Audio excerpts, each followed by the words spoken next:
On the 6th of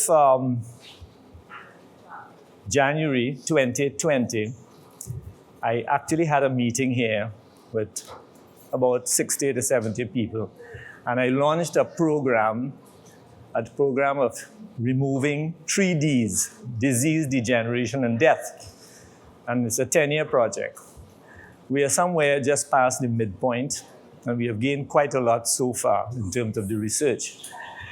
Today, we will continue along that line because what I did then, we actually, with this goodly gentleman here, did 3 webinars in 2020, April to May, I think it was. And they're still available, I think, on YouTube. And it was essentially doing a talk on the future medicine or the future energies in tune with a new energy. That was the whole discussion. Now, I know what I have to present is always difficult for people to understand because we all start from a point of programming, what I call the belief system. And people always talk about their belief systems, you know. If you really want to know truth, you have to get rid of the belief system. You have to empty until you're left with your core self. But the world, 99% of the world is structured by the 2 Ps, the priest of every religion and the politicians. And I'm not saying that they're good or bad, that's what is reality. And we need to find ourselves. So today we'll continue what we left off then. And that was the beginning when we started having a new idea. We have done about 5 years plus of research work, and some of that we'll be talking about today. So in the universe, we'll be talking a lot about dark energies, but people don't like to hear the word dark or darkness because immediately it evokes out of people something evil, something negative, something bad. So I'm going to introduce that first because I think we need to get accustomed to what darkness is. Actually, about 70% of the universe, the entire universe, according to scientists, is actually dark energies, and about 27% of dark matter. If you add up the figures there, you would have a huge amount, probably about 95% of the universe is about darkness. In fact, the natural state of this room is darkness. And you cannot see it easily. And also light you cannot see. You cannot see light.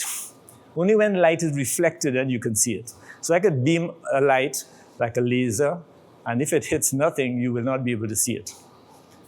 So I want to introduce a concept to you. Can you still hear me at the back?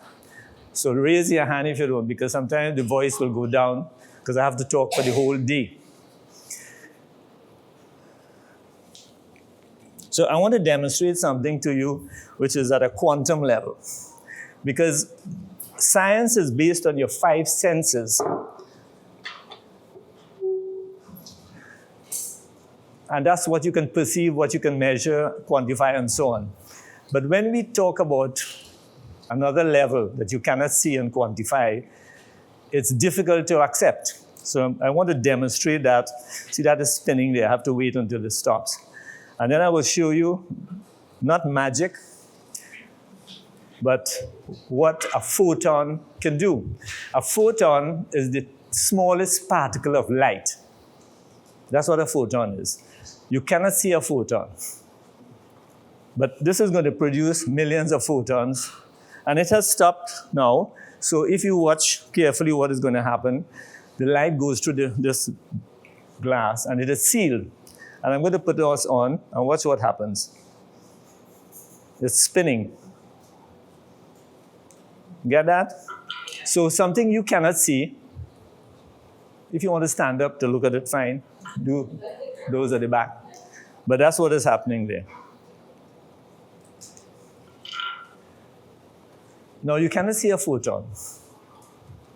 But in the field of science, in the field of quantum physics, what happens is that what you cannot see still exists as tiny particles. So we have millions of tiny photons going straight through the glass and actually moving those metallic objects and spinning it. Have you ever seen something like this before? No, because this is new. Sorry. All right, so we live in a world of light, and we live in a world of darkness. Now, we have been dealing with light to a large extent because we have literally pushed aside this concept of darkness, and it has been well hidden because it has been propagated, programmed all of us to think that dark energies are bad, right? That's what people think. So what we've been functioning with is light, and I'm going to give you an example. If you work with light, and all of the techniques that we have studied so far have been based on light. Light is for function. Carefully, light is for function. Now, if you have more light in your body, you're able to function. You can live a long life. But guess what will happen? You will still degenerate, your body will still age, and you will die, even though you live a long life. We live in the 21st century, and we need to go beyond that. We need to start thinking a bit deeper than that. What's the new paradigm? The new paradigm is understanding the dark energies and understanding that that can transform our bodies, that can regenerate. It's anti-aging. That's where anti-aging is, dark energies. And it is overcoming death as well. And we'll talk about that as we go along. So light is for function, and we have been functioning with that. All the yoga, the Tai Chi, Qigong, all these exercises, they have all been based on light. And so we can live a healthier life, we can live a long life, but our bodies are still going to deteriorate and eventually die. So I have asked for more than 40 years, people, do you think you will die someday? And I'll give you an example of what happened just a week ago. So a woman was in the office, patient, female, and I said to her, talking about darkness. I mentioned the word darkness, and immediately she said, that's evil. I don't want to hear anything about that. So I looked at her and I said to her, would you accept what I'm going to tell you? And I said to her, there is no destruction in what we refer to as God, and there is no death in God. And she accepted it. She says, yes. And now I ask her, do you think you will die someday? And she said, of course, we all have to die. And I looked at her and I said, that statement is contrary to the first one, which you accepted. And I left it there. No more discussion, right? We just continued.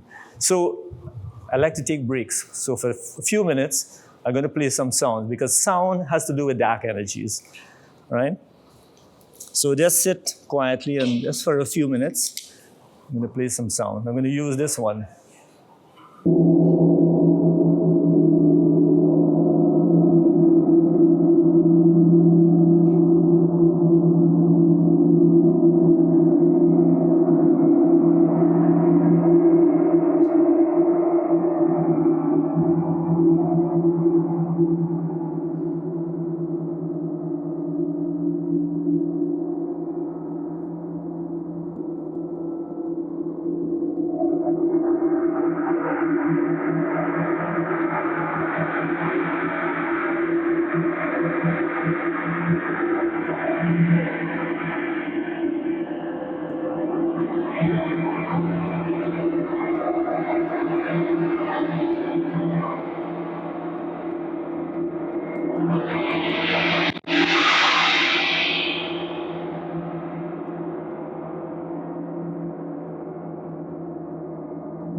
Okay, let's put this aside.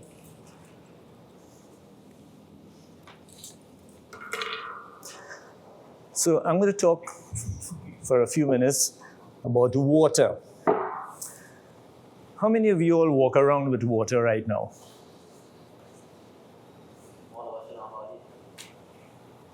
So, well, that's good. They're carrying bottles. You know, when I grew up and up to now, I noticed that there's a big shift when they started bottling water, you know. And then they told people that you have to drink 8 glasses of water per day. And people don't realize that water is created in your body every moment. Your body generates through metabolic process H2CO3. Anybody familiar with that in chemistry? It's called carbonic acid, a product of metabolism. And H2CO3 breaks down to H2O. One oxygen comes from the CO3 and goes to H2O, and you're left with CO2, which you're breathing out all the time. So you are generating water all the time. So why do we have to drink so much water?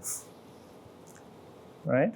And the water we are drinking is all cleaned up, removed from the water every single mineral and, you know, non-living stuff and living stuff as well.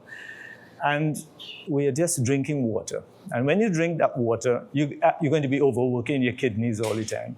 So I started with water because the water is liquid light. I've said this for many years. It is liquid light. 2 invisible gases coming together, H2O, to form water. And today, what I see is 2 industries came out of that, 2 great businesses. You're bottling water. You have to tell people that when you're thirsty, you're dehydrated. That is absolutely not a scientific fact, right?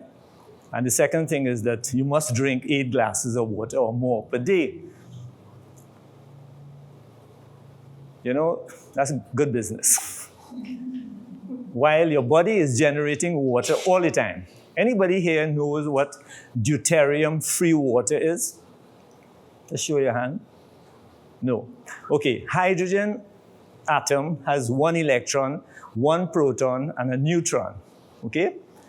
If you have 2 neutrons, it is called deuterium.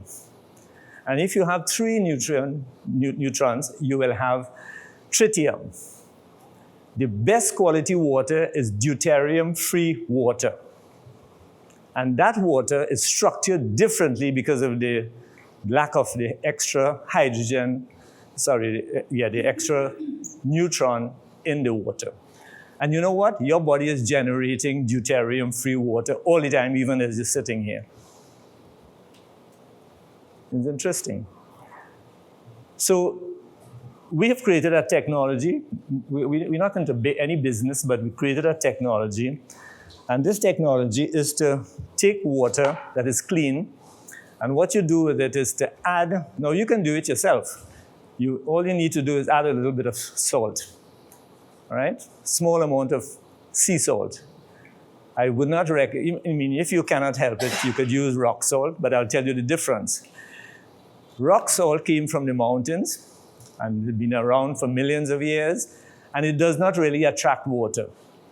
So if you're using rock salt to literally help your body's water, to hydrate your body, then it is better with Celtic sea salt. In fact, you can take some rock salt, and you can take and leave it on your counter in your kitchen, and take some Celtic sea salt, and and put it aside, and you will find that the sea salt attracts water to itself.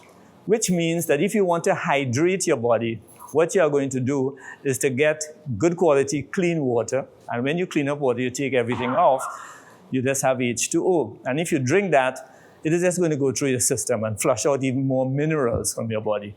So don't get into that. Get some Celtic sea salt and get a tiny, tiny bit and put it in your water. So what I did here, for a demonstration, if I could find, I have a little bit of water here, and I add a tiny bit of Celtic sea salt, which can hydrate your body, right? So don't get into the habit of just drinking 8 glasses of water and keep drinking. You know, when you look at people today, long ago when we were growing up, people didn't walk around with bottles of water. But that's another business. All these huge bottles and fancy bottles, you know, that's a big business too. And maybe nothing is wrong with that if you are caught in the process. So I would suggest to you to start eating your water. Anybody knows what that means? Eating your water. So what you do is you get stuff that would have lots of water. And then I try to do that. I hardly drink water, you know, like that.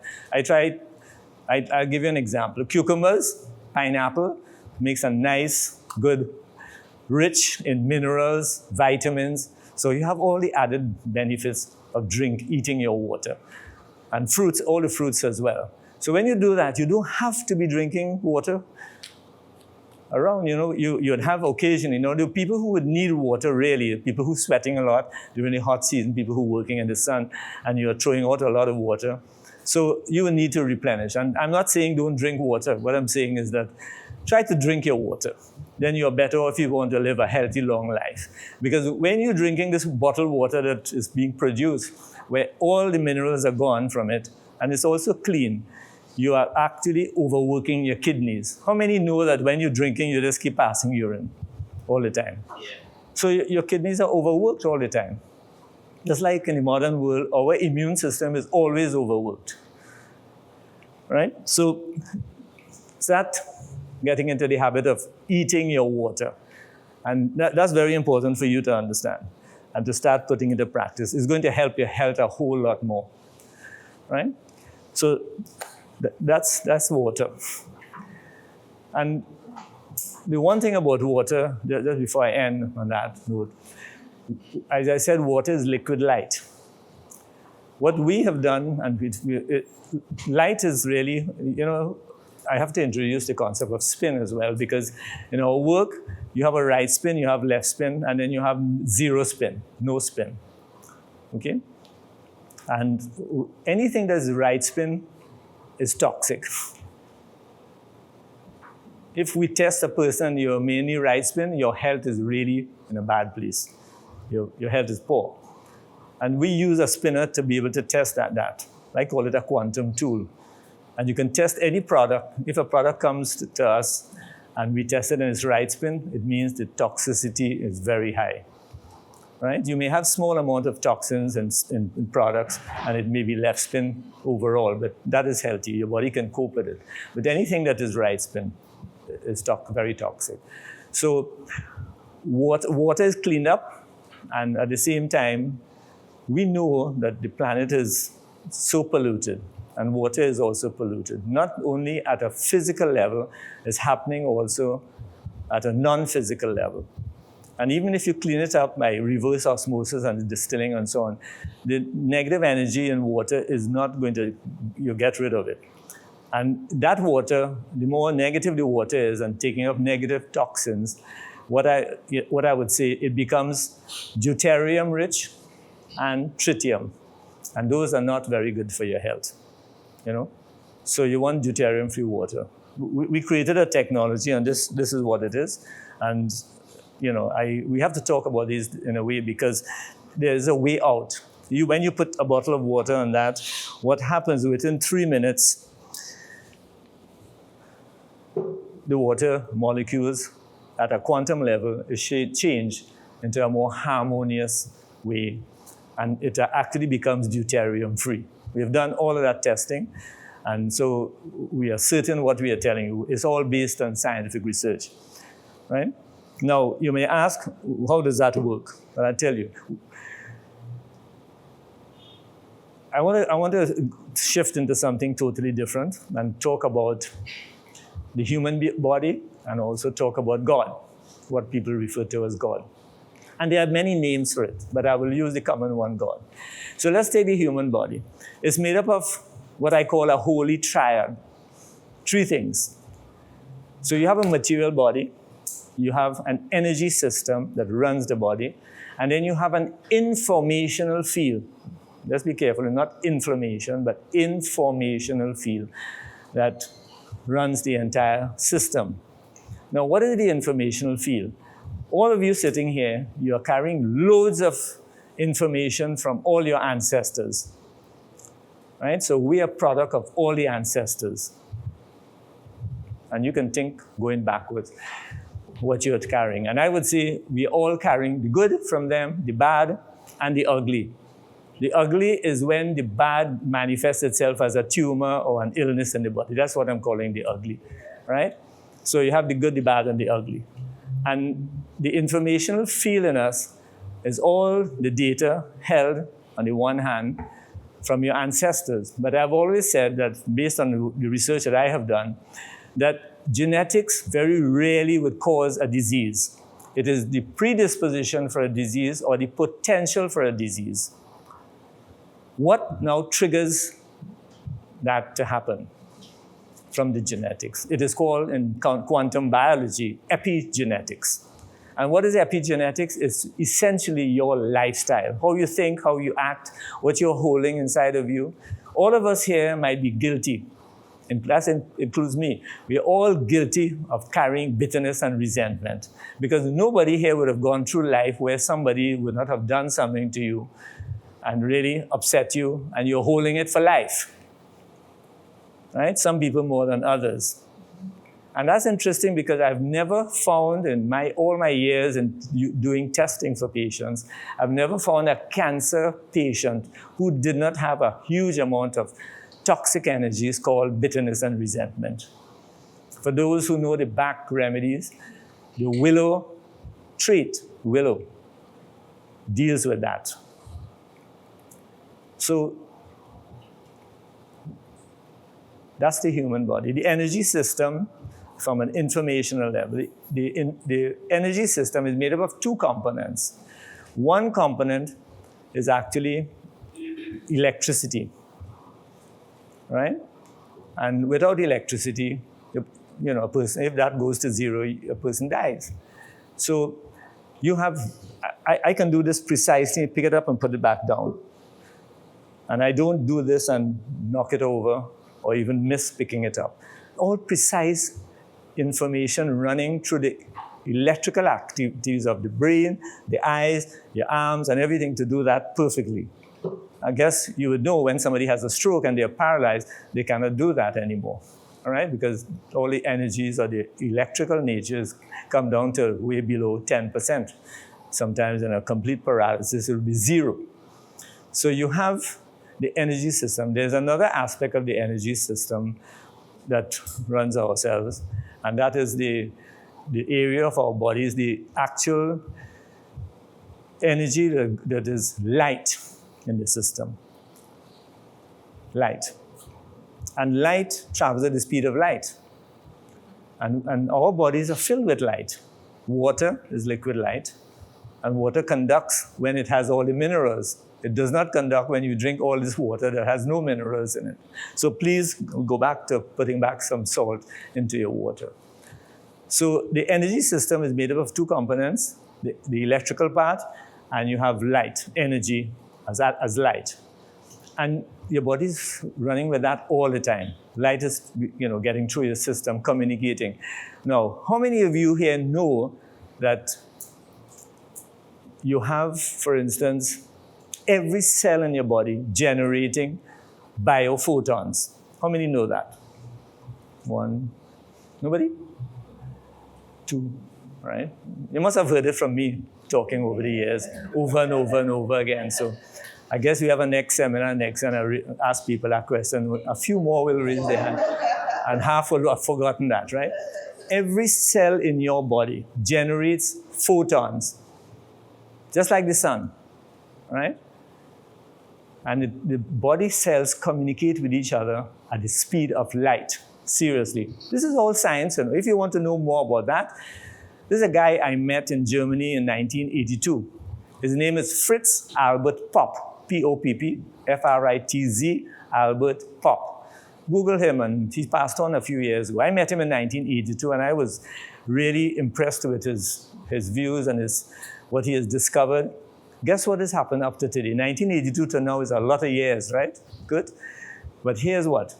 No university that I know of anywhere in the world is teaching biophotons. Interesting. The science remains at the lowest level, right? You have in the physical body, the science of the physical body would be anatomy, which is structure, physiology, which is the working of the body, and then you have the informational aspect, which we spoke about, right? Now, interestingly, we only study that, and that's the biochemistry, actually.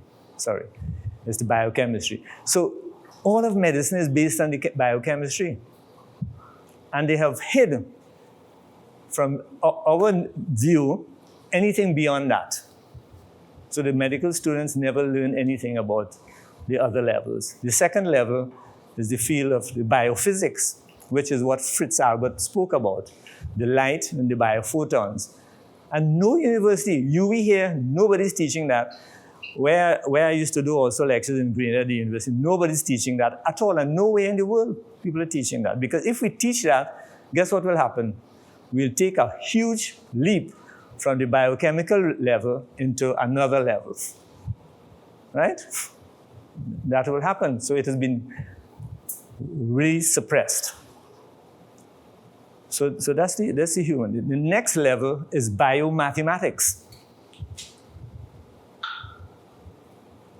And I don't know anybody else working with that field because 40 years ago, I developed the whole field of biomathematics based on the inspiration I got from Fritz Albert Popp, who was doing biophotons, right?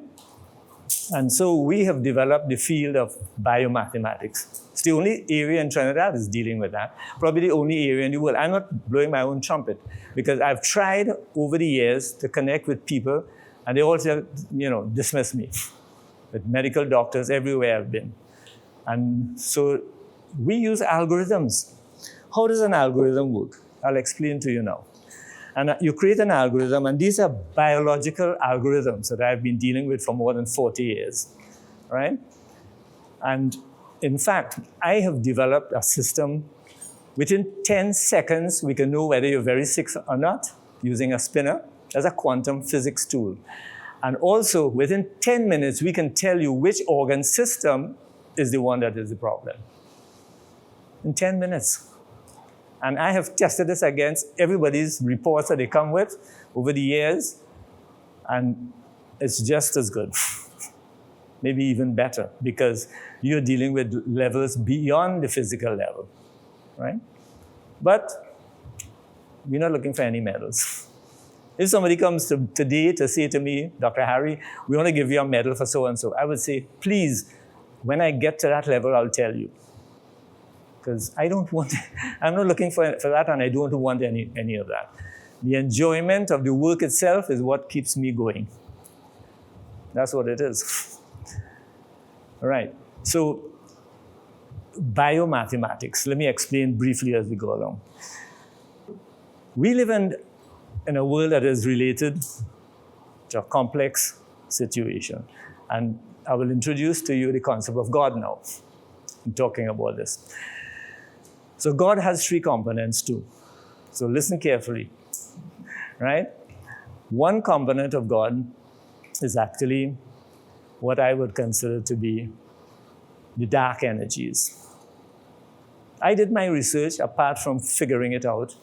The dark energies actually relates to what I would consider to be one word in English, the void. And the meaning of the word void, if you go and check it out, it is the emptiness, the nothingness, the darkness. They're all the same. Right? Now, somewhere in somebody's scripture, because I read everybody's scripture as much as I can, it says in the Holy Bible, and God said, let there be light. So was just God there and suddenly decided to create light? No. All of what I'm going to tell you always existed. always existed. There was not something and then it happened something else. No. So as long as God has been there, I'll come back and I'll explain that later on if you ask me the question. As long as God has been around, man has been around. And I will explain that to you. So the first aspect of God is the void. The ancient word for void, I dug up on a whole lot of stuff and discovered it was called, the word spelled W-Y-R-R-D. Write it down if you can. The word void meant the word. The ancient word for void was word, but it's not W-O-R-D. It had nothing to do with scriptures, nothing to do with any writings. It was W-Y-R-R-D, pronounced word, which meant the void. And out of that came light. Now, what is light? This is the second aspect of God. Light is what I have between my hands here. Right? There's a space here. That is light. Light is a generic term for that. It's space. All of you here, we can find a spacecraft traveling at the speed of light. And we will travel forever in this space and never reach the end of it. It is infinite. Everybody got that? So this same space is infinite. We will never reach the end of it. And this space has the potential for everything possible in the physical world. So the two aspects of God, let me repeat. One is called the void, which is nothing but the emptiness, nothingness, the darkness. Then you have light, which is a generic term for this space. It's called a quantum field in physics. It is called space to the ordinary human being. So there are different terms for it at different levels. And then out of that comes the material physical world. Let's call it the Milky Way galaxy, which we are part of. Right? We are part of that. But can you imagine what this planet Earth is in reference to the size of the Milky Way galaxy? It's almost nothingness. Nothingness. It's almost nothing. If you think of a sand grain, it is way beyond, so much smaller that it doesn't exist. That's what planet Earth is. So all three aspects that I've just said there, let's call it the darkness. And I'm starting here because we're going to talk about darkness later on. The darkness, then you have light, and then you have the physical reality. So we live and move and have our being in the field of darkness, which is an aspect of God. Do you also know how many times I've asked patients, do you know where heaven is? Nobody knows. You know what my answer to it is? If you don't know where Sangre Chiquito is, somewhere close to San Grande, you cannot get there. And I leave it up to them. If you don't know where heaven is, you're not going there. So, those are the three aspects of God. But the ones that we are particularly interested in is the one we live in and we understand. We live in that space called light. And we have the potential for every known thing that we want in life out of that field. All we have to do is to create it in the mind.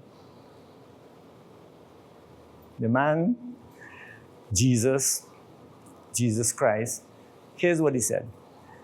Whatsoever you desire, let's assume you desire an apple, a red apple. You wouldn't see a bunch of grapes, right, in your mind. Because you wouldn't create a bunch of grapes. Nor would you create a yellow apple or a green apple. You would create a red apple. The minute you create the red apple, you have created what is called the substance of the apple. The word substance does not have nothing to do with the physical reality. Substan. The English definition for it is that which is lying within the form, behind the form, below the form. You can't see it. Right? So that is the substance. You created the substance. You know what happens? Anybody knows where the mind is located? Certainly it's not in our bodies at all. The mind is this quantum field that we're talking about. This field between my hand, that is our mind. We are living in it, we breathe it, we're breathing out our air into it. We are totally connected. But you know what? We have never been taught how to relate to it in a positive way that we can live our lives. and achieve whatever we want. When Jesus said, whatsoever you desire, believe that you will have it. But the belief is not, I always tell the patients, you want to have $1 million or whatever you want. You want to have X. You cannot say that you want to have X and you buy a nice hammock and lie down on the hammock. It isn't going to happen. All right? When I was 8 years old, I had a few questions to God. In those days, I used to pray a lot, talking to God all the time. Also, when things happen in a bad way, I say, God, I'm kind of messed up here or there or whatever. But I didn't get smitten down or whatever and struck off the planet for some reason. So I had many questions for God. And I said, God, I want to live a godly life. I was 8 years old. Show me how to live a godly life. Because I hear people talking about, the godliness state is the best state. I was a little boy, 8 years old. And I got the answer within 2 years. And the answer was, God doesn't need anything, so stop needing. From that moment, I have no needs. Absolutely none. Whatever I want in my life, I created myself. Created in my mind. And my mind is a part of the quantum field. It's the same as the quantum field. And guess what happens? When that apple is generated at a substance level, it gets into the quantum field. And if you move the belief part of it, believe that you'll have it, you have to participate one way or the other. And if you participate, all the forces will come together to make it happen. And that is exactly what I did in my lifetime. I took almost zero from my parents. I even funded myself in medical school to a huge extent. After 18 months, I was able to do it and fund myself exactly with every cent that I had. I came back home with money. I won't go into details about that, but it's not luck. It's you create it in your mind and it happens, right? So my parents didn't have to pay a huge amount of money for me in medical school. I paid throughout. Ever since, I still maintain the same thing. My parents have some properties and so on. I said, I want nothing. Up to today, I decided not to take anything. I started with zero in life, which is a good place to be. And everything I have, it came from my mind. And I worked and make steps to achieving it. So I'm sharing that, not because I want to tell you about myself, but to tell you that it is possible. This country cannot be a first world country. You know why? About 60 to 70% of the people in this country are only takers. And we have allowed that to happen. They're only takers, they only want, and they only get. They contribute nothing, zero to the country. That's the first thing we have to fix if you want to be a first world country. Simple as that.